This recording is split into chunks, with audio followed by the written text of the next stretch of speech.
it's hard without a conductor. Like this one. But so you're doing a really great job. So you're being 55. Oh, thank you. Sorry? You know what 55 is, you're going through it, or What I'm imagining is a little bit of a hairpin. Like, you know, each time we sing it, except maybe the last one where you just kind of hover, you know? Because I don't know if the sopranos can do a decrescendo at the end of that. That would be a lot to ask of you. So yeah, just little hairpins, which I'm trying to give you in the piano with the.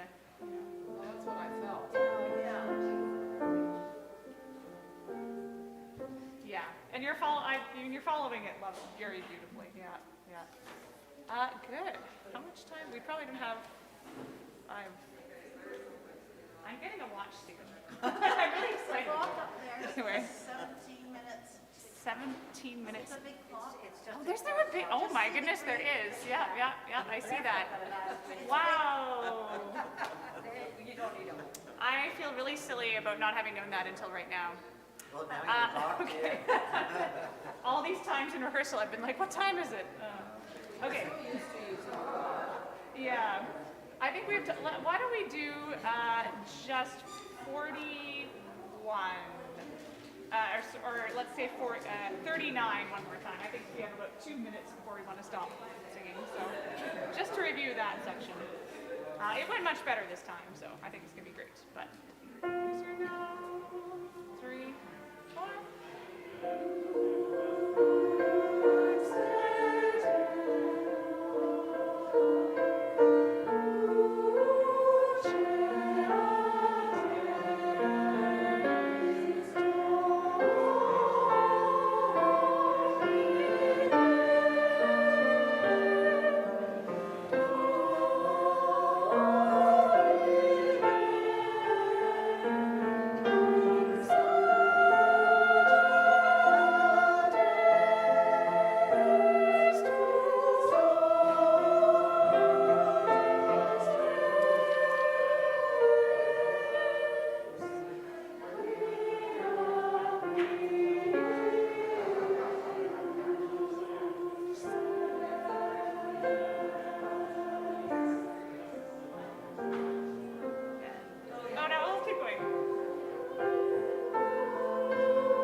That's it for today. So, yeah, we'll only do this. The 2 hymns I can do from up here because they're pretty familiar to me, so I can play and sing them.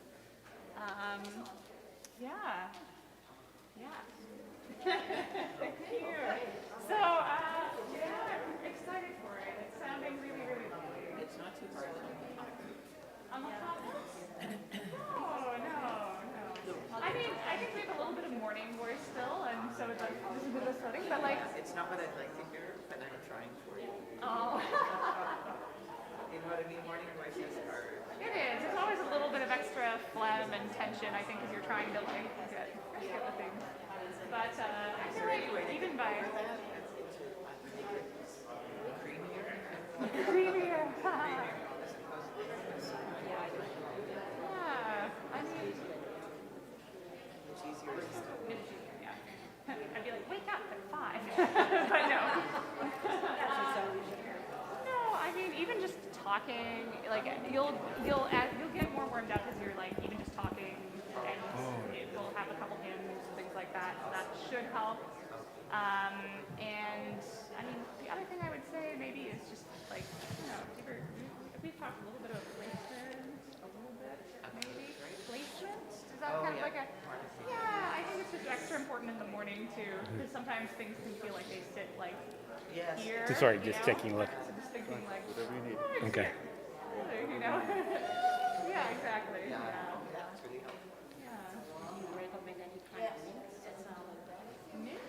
I have an awful trouble. I mean, you know, My voice is clear. sometimes from Sonia, that's me, but she has like a ginger lemon concoction that's like very nice.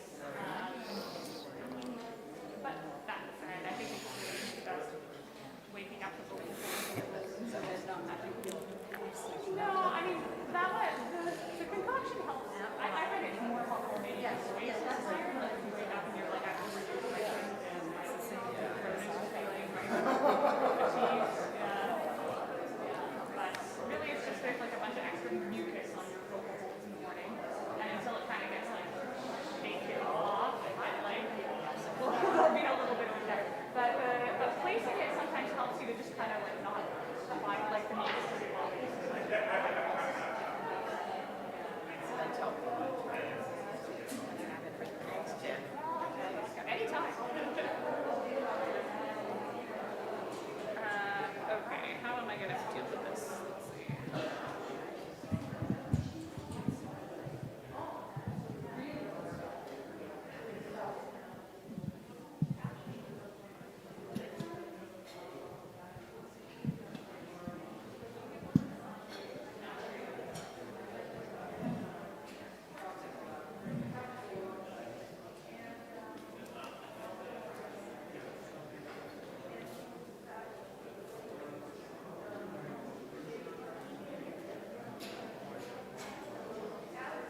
Bonjour, mes amis. There is nothing I like least than inviting people to wrap up their conversation so we can attend together, but the bell seems to work. Welcome, everyone, to the First Unitarian Congregation of Ottawa. Whether you are here with us in Worship Hall or watching from wherever you may be, you are welcome. I'm the Reverend Eric Meter, this congregation's lead pastor, and I'm thrilled to be with all of you as we round out October and head into the deep autumn of November. This morning I am joined by Susan, our worship associate, and our music director, Jen. You'll notice that there's a place for the young ones again, whether they're back with us. Yes, we have a young one, and young one in spirit. The young ones are back with us again. Please don't mind if they or anyone, frankly, gets up and wanders quietly around. Let me invite all of you now to rise as you are willing and able, and let us sing. You'll find What Wondrous Love as number 18 in our gray hymnal. The lyrics will also be on the screen.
Good morning, everyone. Once again, welcome to First Unitarian Congregation of Ottawa. My name is Susan, and I am pleased to serve as your worship associate this morning. Whether you are taking part in this worship celebration from your home or wherever else you may be, and whenever you log on, you are welcome here. We acknowledge that our FirstU campus is located on traditional, unsurrendered, and unceded Algonquin Anishinaabe territory, and that the work of reconciliation is a responsibility of our congregation and of all Canadians. Our goal is to educate ourselves and all who have ears to hear, to to be of service to those who are at risk, and to advocate for justice. During this protracted pandemic, do take care and take advantage of online opportunities at FirstU to stay in touch. If you are new to FirstU and would like to learn more about us, please contact us through our email at welcome@firstunitarianottawa.ca. And if you are right here in Worship Hall this morning and would like more information about FirstU, it is available from Agnes at the welcome table at the back of the pews. And now here is Carl from our board to highlight today's announcements. Carl?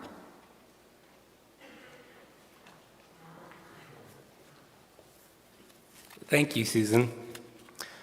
Over 75 people turned out for our campus planning town hall update on Zoom this past Wednesday evening, and another 50 or so attended at an in-person update we gave on Friday afternoon at Unitarian House.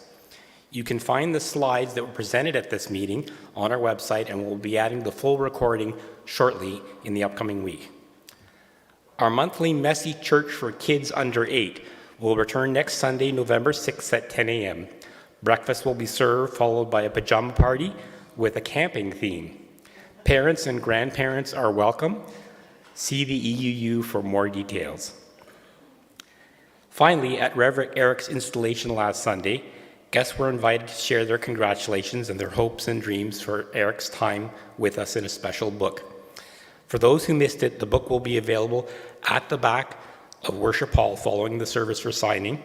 Look for Eva at the table to the left of the main doors on your way out today. And now I call Donna for our EAG announcements.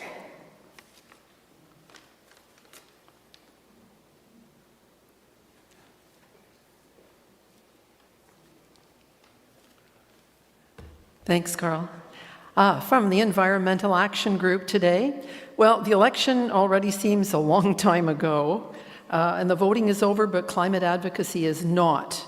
We must remind our new council we need immediate action on climate and money to support it. Join our new advocacy based on a flawed report from the IESO, the not-so-independent energy system operator. The Ontario government plans to choose a more costly and a higher emission future for Ontario's electricity with gas and nuclear. Send a letter to Ontario leaders demanding an honest evaluation. See the climate action page for that. And please note there's been a change in date for Friday for Future's extension cord protest across the bridge to November the 19th. More next week on that. And a reminder from Ajashki, visit the Tower Garden in the volunteer room after the service, free edible greens for everyone, and see how it works. And now Carol Card has some updates for you.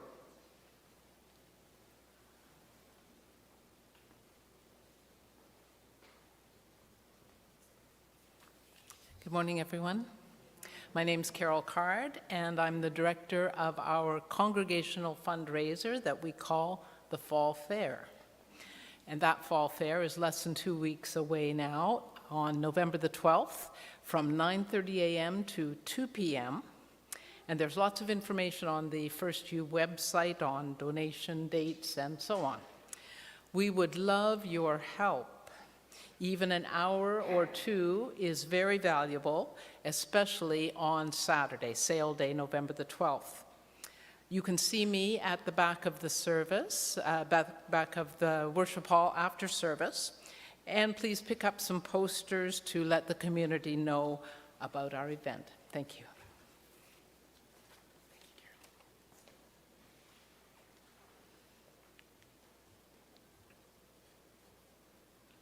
Thank you, Carol. The young ones will be having a great time later this morning. There'll be a Halloween party downstairs before long. Everyone is welcome to stop on by or after the worship service. I also want to let everyone know you are invited to our online fellowship hour at 11:30 for informal discussion and updates regarding our community.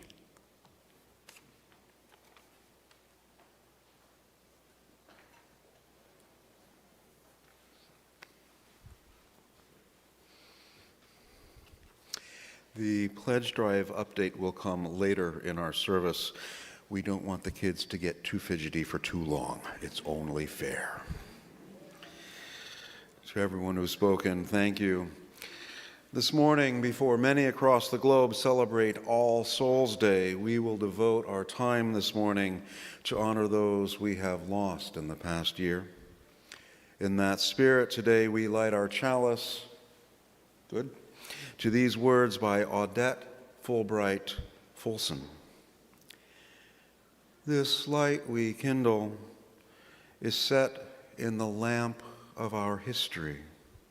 We inherit this faith from the brave and the gentle, the fierce and the outspoken. Hearts and minds that have come before us, let us be worthy inheritors of this faith, and through our good works, pass it boldly to a new generation.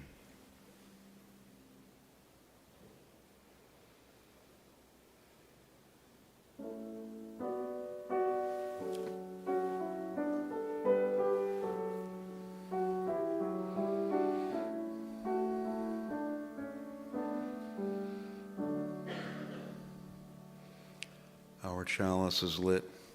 Come, let us worship together, and let us begin worship with the telling of a story. Jody?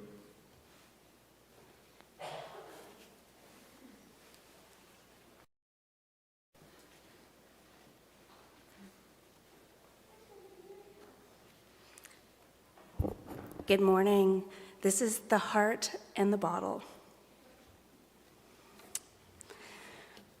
Once there was a girl, much like any other, whose head was filled with all the curiosities of the world.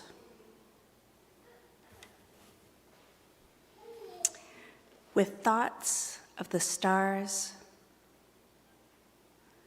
with wonder at the sea, she took delight in finding new things.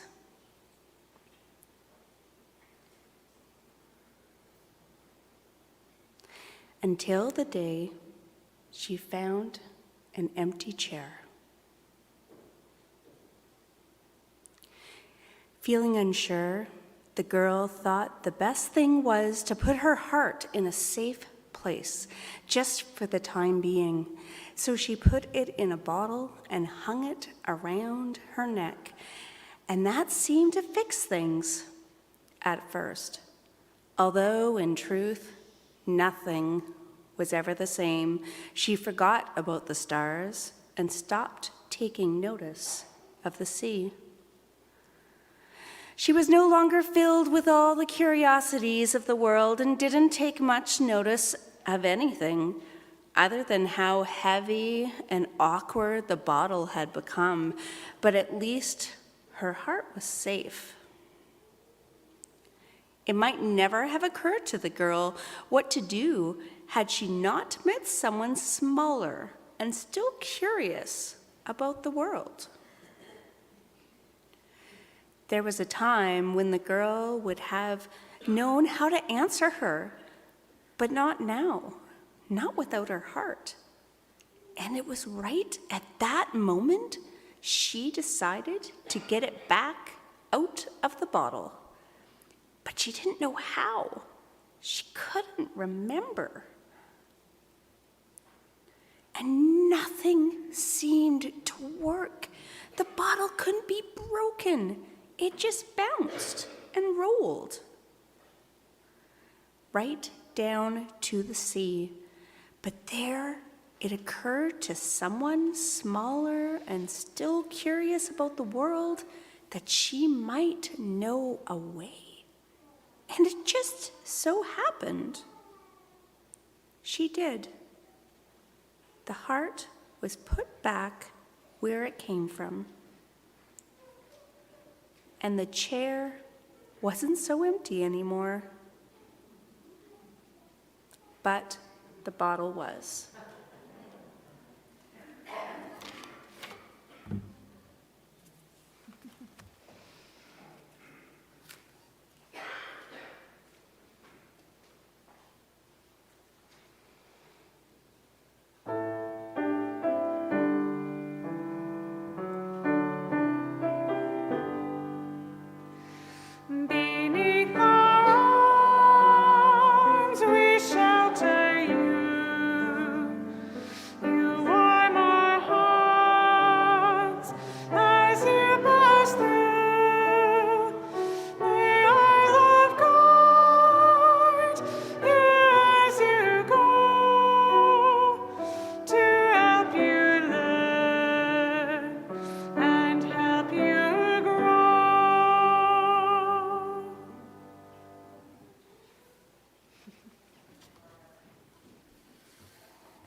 In gatherings, we are stirred, like the leaves of the fall season rustling around sacred trees, tossed hither and yon until we come to rest together, quietly, softly. We come to gather strength from each other. We come to give strength to each other. We come to ask for strength from the Spirit of all that is and is not. When our hearts sing, or when they frown, it is the way of compassion, telling us to give. It is the way of peace, telling us to share our gifts. For we are happiest and most powerful when love is made apparent in and through us. Spirit of the circle that is love, as we twirl in this dance that is life, we give thanks for reminding us each day of our task of ministering to each other with a searching glance, a safe touch, a generous smile, a thoughtful word. Thank you for reminding us that we are always building our beloved community. Thank you for reminding us that through our covenant with you, we covenant with each other and are made whole. In gratitude, we celebrate with open hearts and minds. We discover who we are, separate from each other and within one another. In this circle that holds all life, may we ever work toward widening its boundaries until there are none.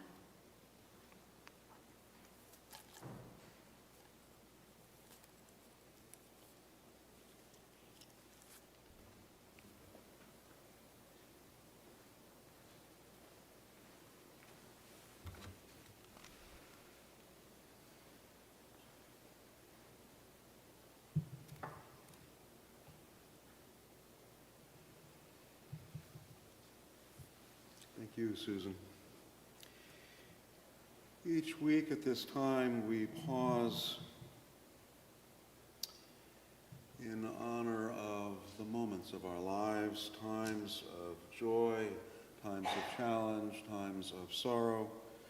For each, we place a stone in a pool of water as the ripples expand through the bowl, through, metaphorically, this space, and out and beyond the walls of this community of faith. A stone for the tragedies in the last 24 hours, the senseless deaths in both Seoul and Somalia. Closer to home, a stone for the memory of George William Argus, who died on October 21st, surrounded by his family. He will be remembered by many here. And a stone for all the joys and sorrows and challenges that remain, for now at least, in the silent sanctuary of our hearts. A caring card for George's family will be in the back of the hall. Even if you didn't know him, this is a way for each of us to extend the care of this community on behalf of those who gave so much to this community of faith. Please sign the caring card for George family before you leave here today. And now, a moment of silence. We take in whatever we need to take in, letting our thoughts go wherever they need to go.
Reverend Eric and I have 2 readings for you this morning.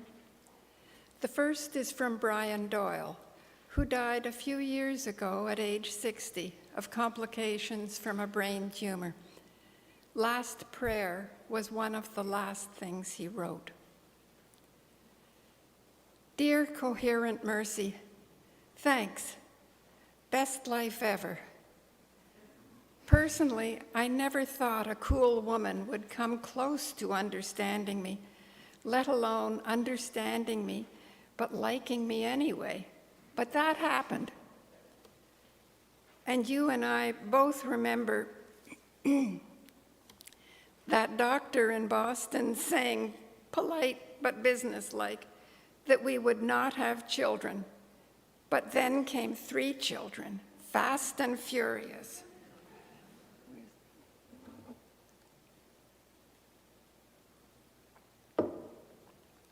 And no man ever had better friends. Sorry about the voice. And no man ever had a happier childhood and wilder brothers and a sweeter sister. And I was that rare guy who not only loved, but liked his parents, and loved sitting and drinking tea and listening to them. And you let me write some books that weren't half bad, and I got to have a career that actually, no kidding, helped some kids wake up to their best selves. And no one ever laughed more at the ocean of hilarious things in this world, or gaped more in astonishment at the wealth of miracles everywhere, every moment. I could complain a little right here about the long years of back pain and the occasional awful heartbreak, but Lord, those things were infinitesimal against the slather of gifts you gave mere me, a muddle of a man, so often selfish and small. But no man was ever more grateful for your profligate generosity. And here at the very end, here in my last lines, I close my eyes and weep with joy that I was alive and blessed beyond measure, and might well be headed back home to the incomprehensible love from which I came, muling many years ago. But hey, listen, can I ask one last favor? If I am sent back for another life, can I meet my lovely bride again? In whatever form. Could we be hawks? Or otters, maybe? And can we have the same kids again, if possible? And if I get one friend again, can I have my buddy Pete? He was a huge guy in this life. Make him the biggest otter ever, and I'll know him right away, okay? Thanks, boss. Thanks from the bottom of my heart. See you soon. Remember, otters rule. And so, amen.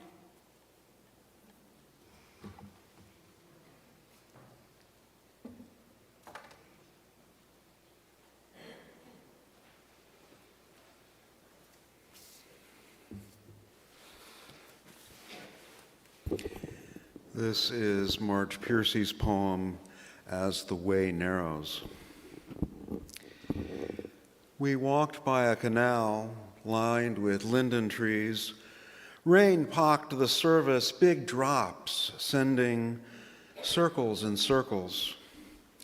We were staying with a family in the south of France where the daughters went about all day with their hair in pink curlers, like a 50s suburb, but the food was straight from our dreams. What did we expect of the years? An easy path? Comfort? Handed us like our morning cafe au lait with a newspaper we did not bother to translate and a perfect croissant? Virtue? Rewarded with a nice pension? All day, we were searching out sites, where resistors were tortured, killed, where they fought their last battles, always outnumbered, outgunned. Why should we be surprised years later to find our teeth pried from their sockets, our way crooked over sharp red rocks where rattlesnakes buzz their tails and vultures idle above patiently? I can remember hope, remember ease, but as we age, the way grows steeper. Yet we have taken each other and hold hard. In that unforgiving night, we walk now hand in hand, alert as foxes, with our senses peeled raw, our steps still sure and bold.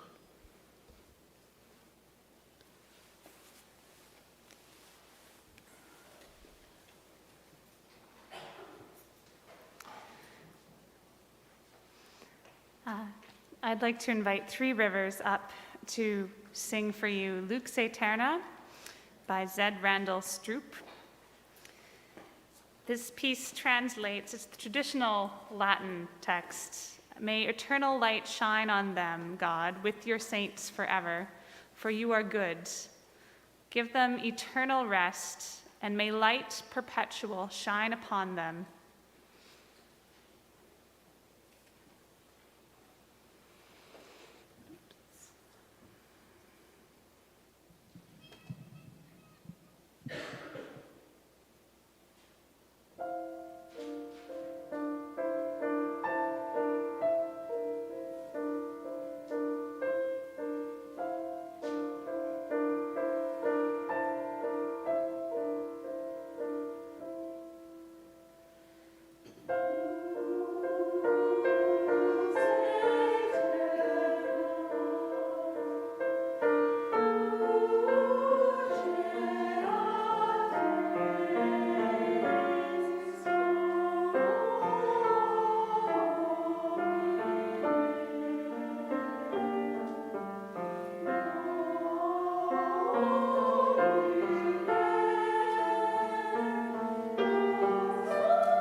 Women of Three Rivers, thank you. Your voices are as beautiful as the blue sky behind you.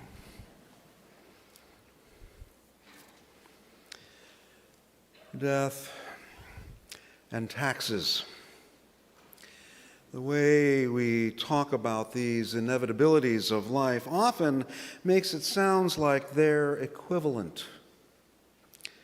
But while they may seem so in frantic moments surrounded by bank statements and calculators, we know they're not.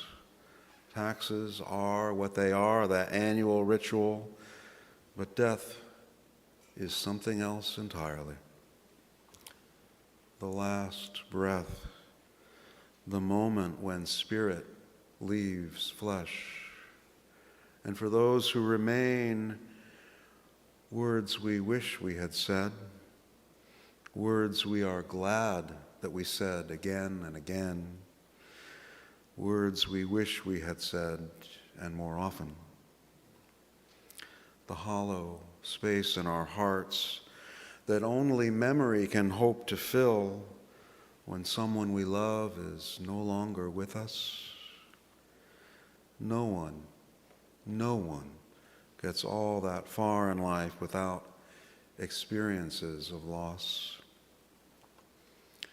Queen Elizabeth II said it as concisely as anyone: grief is the price we pay for love.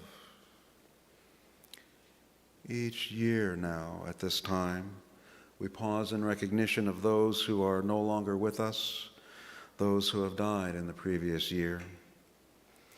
We'll begin with those on the national and international stages. These names I will share with you are more or less in chronicle order of the time of their death, and these are from news reports I've collected over the years, and yes, also Wikipedia. Bobby Lee Miracle, an Indigenous Canadian author and educator. Vesma Baltgalis, I am sure I am mispronouncing her name, my apologies. She was a Canadian chess player of Latvian origin. In 1985, she earned the title of International Master. Hans Ludwig Blom was a German-born Canadian photographer and author who crisscrossed the Arctic regions of Canada, capturing images and stories of Inuit peoples. He drove 16 times from his home here in Ottawa up north to different parts of the Arctic, logging over 20,000 kilometers in each of those 16 trips. Terry McManus, a Canadian singer-songwriter known for launching the Songwriters Association of Canada. René Martel, the French-Canadian singer. Author Joan Didion. Jean-Marc Vallée, Canadian filmmaker and screenwriter. Desmond Tutu, South African Anglican bishop, theologian, and leader of that nation's Truth and Reconciliation Commission. E.O. Wilson, the biologist, naturalist, and writer. Actor Betty White. Sidney Poitier. Thich Nhat Hanh, the Vietnamese Buddhist monk, peace activist, author, and teacher. And if you will, the next name will probably be a new one for you. John Western. I went to college with John. He was a political scientist who served before he died as the Vice President for Academic Affairs and Dean of Faculty at Mount Holyoke College in Massachusetts. In 1992, after finishing his education, John was an analyst for the U.S. State Department, working on the Balkans and Eastern Europe. He and other colleagues found substantial corroborated evidence of war crimes, including ethnic cleansing, committed in the Bosnian War. He and his colleagues, though, were not able to convince their superiors to alter United States policy. As a result, John resigned from the U.S. government. John, and this is a bit of a change in tone, so bear with me, John was also one of those people who overcame lifelong and invisible deficits. In this case, it was his name. John Western's middle name was Wayne.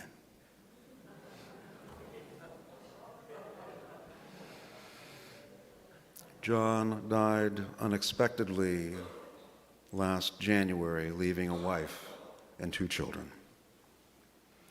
And speaking of the U.S. State Department, the next in chronological order is Madeleine Albright, who served years after John did. Next on our list, and this is someone you also may not have heard of, I'm hoping I pronounced this correct, Dagny Valborn Carlson, a Swedish blogger and internet influencer. Dagny took a class in computing at the age of 99, and at 100 she became known for her vlogs.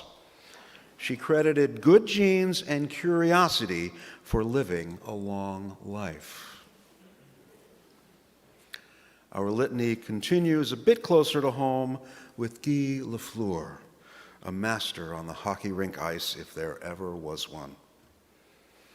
And our litany continues with Vangelis, the Greek composer perhaps best known for his scores to the movies Chariots of Fire and Blade Runner. Rosemary Radford Ruther, a Roman Catholic theologian known for her significant contributions to the fields of feminist and ecofeminist theology.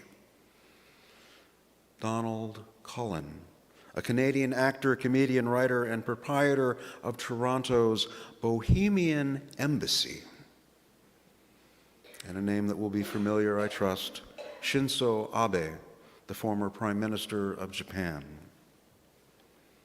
Dame Olivia Newton-John, Helen Ponterbrinko, Canadian author and activist, Mikhail Gorbachev, the last president of the Soviet Union. American author Barbara Ehrenreich, best known for her 2001 book, Nickel and Dimed, on not getting by in America, a memoir of her 3-month experiment surviving on a series of minimum wage jobs. Queen Elizabeth II, her reign of 70 years and 214 days was the longest of any British monarch and the longest verified reign of any female in recorded history. The Swiss film director, personal favorite, I'll admit, Alain Tanner, and the French film director, Jean-Luc Godard. Hilary Mantel, a British writer. Brenda McGibbon, a Canadian mathematician, statistician, and, phrase I had not encountered before, decision scientist. What a great title.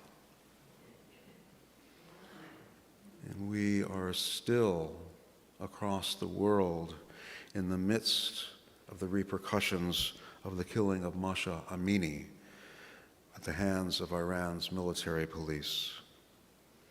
We'll close off this short and imperfect litany with Jeff Natal, the first violinist of Toronto's acclaimed St. Lawrence String Quartet. And we also recognize the thousands upon thousands of soldiers and civilians of all ages who died and are continuing to die in Ukraine. Closer to home now, some of you sent in photographs of 4 in our wider community who died in the last year. We have a brief slideshow of them now as their photographs. I will have a little bit of bio for each.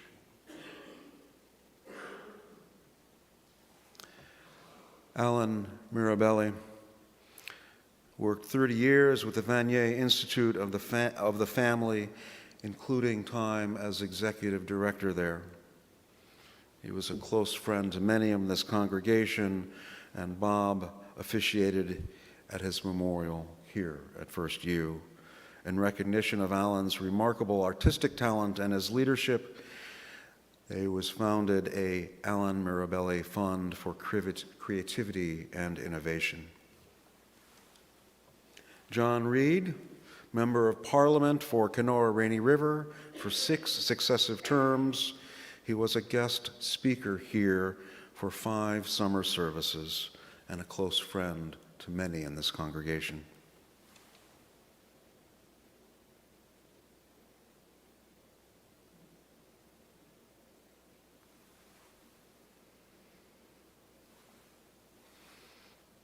He was also the Minister of Federal-Provincial Relations in Pierre Trudeau's government.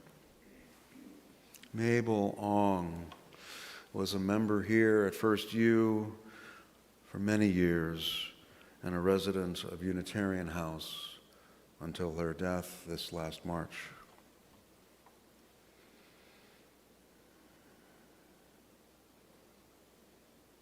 And in a moment,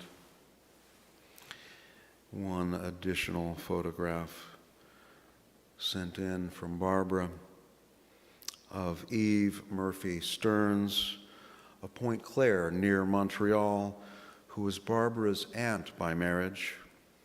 And Barbara added, there we go.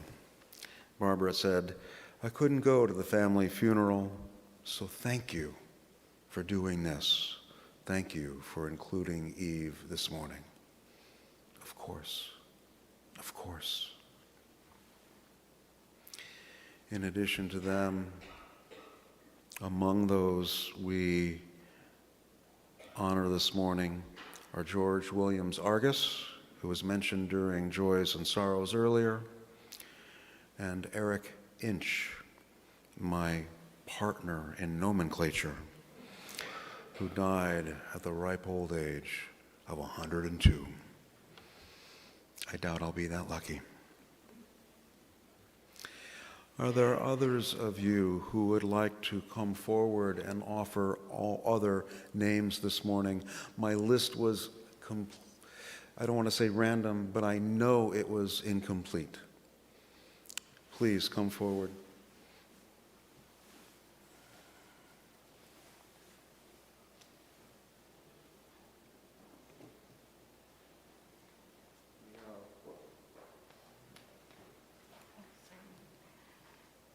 I'm sure I speak for many in bringing to our minds the name of Margot Clark.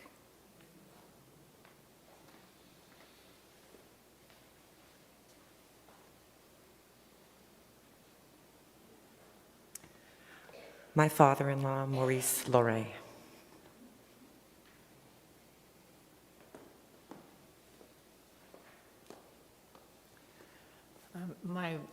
My mother, Gracia Maud Gordon, married Stinson and remarried Japina just 2 weeks after her 103rd birthday. Keep coming, Paul. I just want to say one thing. If any of you has an additional photograph, there is space to bring them forward in front. Please, Paul. Thank you.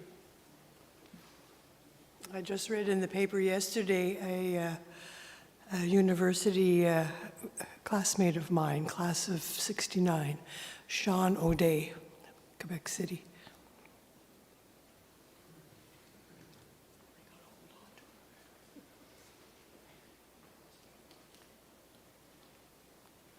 Another resident of Unitarian House who sang in our choir, did many things, Mari Andrews.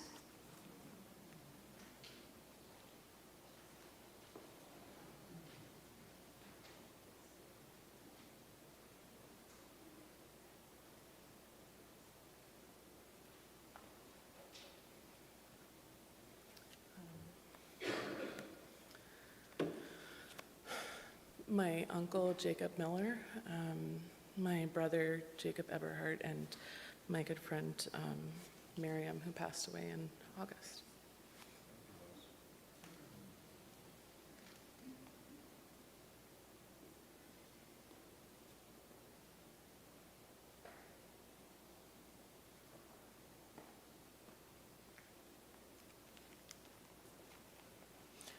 my friends Maureen, who died November last year, my friend Sandra, who died in August, and my cousin Donald Mackenzie.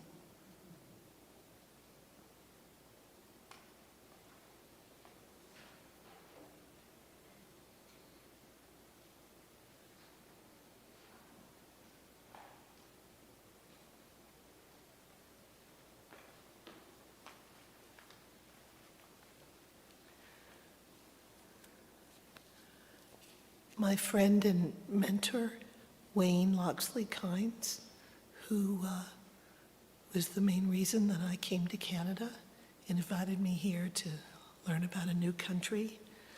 He was the chief strategist, the UN Conference for the Environment in Stockholm in 1972.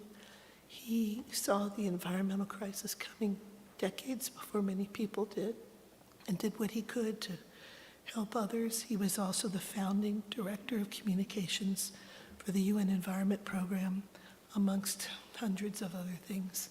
But mostly, he was a wonderful friend to hundreds of people.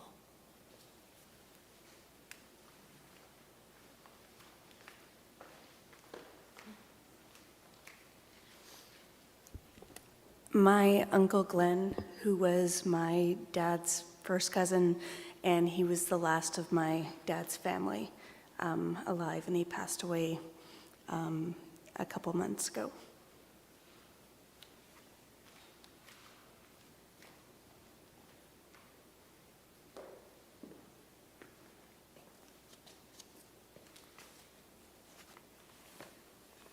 A little bit more than a year ago, my sister, Linda Peck Shields, passed away. I was going to say this anyway, but then was really struck by what Mariella just said. She was a staffer at the Stockholm conference in '72. Thanks.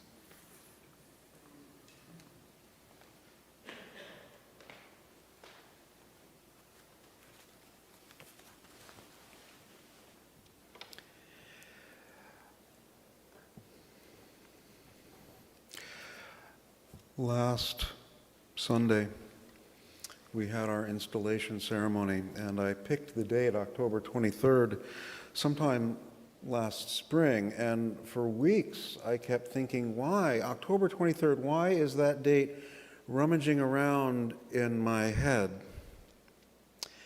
And it came to me over the summer. That date was the 31st anniversary of my father's death. And in advance of that date, for years after he died, I would be filled with grief. And that grief has eased over the years, but I'm so glad to have a happy memory on that day as well. Thank you. I'll close now. Thank you for the names you brought forward. This is important that we do this together. I'll close now with these words. I think I shared them a year ago at this time. They are worth repeating. Words from my colleague, Victoria Weinstein. There is no end to our relationship with our dead, for they are still ours. Still ours to struggle with, to learn from, and to love. There is no timeline for grieving them, and there is no finitude to loving them.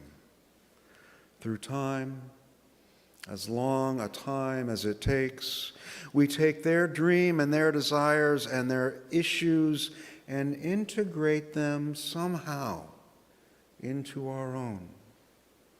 We make use of whatever hard-won wisdom they were lucky enough to gain while they lived.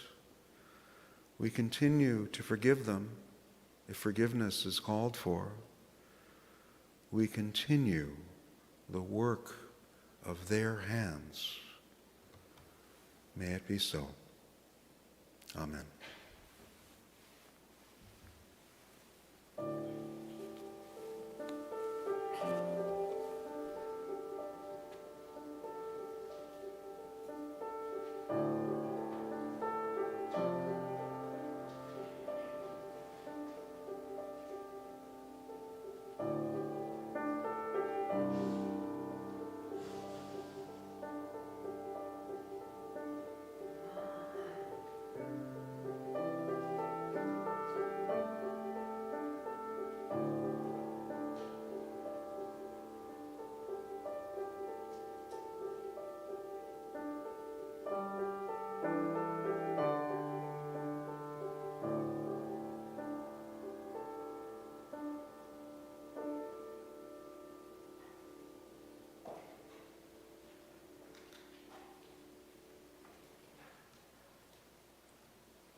His congregation has a long history of care, vitality, and bringing people together to move the arc of justice forward. We have been able to live into our hopes and dreams because of the generosity of those within and beyond this community. Whether you are here in Worship Hall or anywhere else at all, you are a part of this community. To make a gift in support of the work of this congregation, you don't need to use the baskets that will soon make their ways among our pews. Wherever you are invited to go to our website or contact our finance manager to find out how to make a donation or to keep up with your pledge. Our gifts are freely given and gratefully received. We dedicate these gifts to the work of this community of faith, serving human wholeness, caring for the planet, upholding religious freedom, welcoming the stranger, loving one another.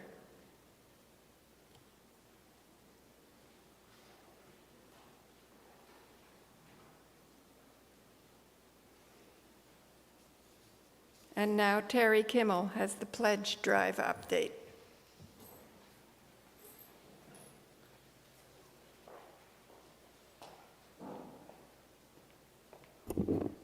Thank you, Susan. And thank you to all of those who have already pledged. And for those who haven't pledged, we have an open little plastic pumpkin and some pillowcases that we'd like you to treat. No tricks allowed. You can expect, if you have not pledged, phone calls from us over the next couple of weeks. If you like hearing from us, then wait for those phone calls, but if not, go to our website to find out how you can pledge. Julia, you have a slideshow to show our update. Terrific. I will not stand here and read it because you can, but you will see what our progress is, and you will see some testimonials over past years from some of our members.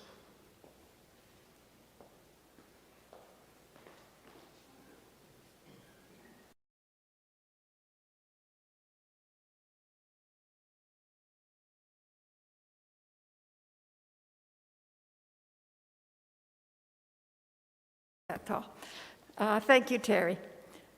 Following the theme of our choral piece earlier,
Before we close this time of worship and reflection, a reminder that our online fellowship hour will begin at 11:30. For those who would like to access fellowship hour here, you can do so in the lounge, out those doors and around to your right. There you'll be able to connect with all those joining fellowship hour from home and have discussions with those joining in person. We extinguish our chalice this morning to these words adapted from those by Leah Derland Jones. For those who came before us, we offer gratitude and thanks. May their memories be a blessing. May we feel surrounded by their love. As we go forth from this time and place, let us be inspired by their courage, their wisdom, and their dreams.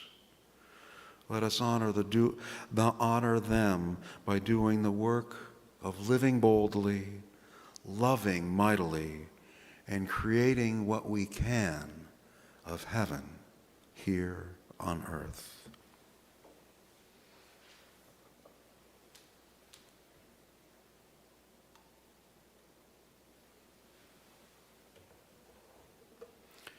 This morning's chalice is extinguished, yet the spark of our connections and faith remains. Jen, will you bless us again in leading us on?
If you will, reach out your hands to hand off a burden or to reach out in care to those near you and those even far away.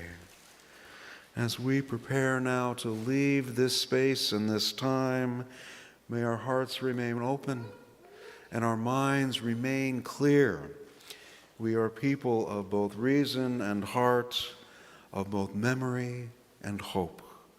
May we also always remain people of love, providing a place in this world for our spirits, a place that can be called, perhaps at best, home. And now, as we return to the challenge of helping the world come alive in love, let us go forward in peace, my friends. Go in peace.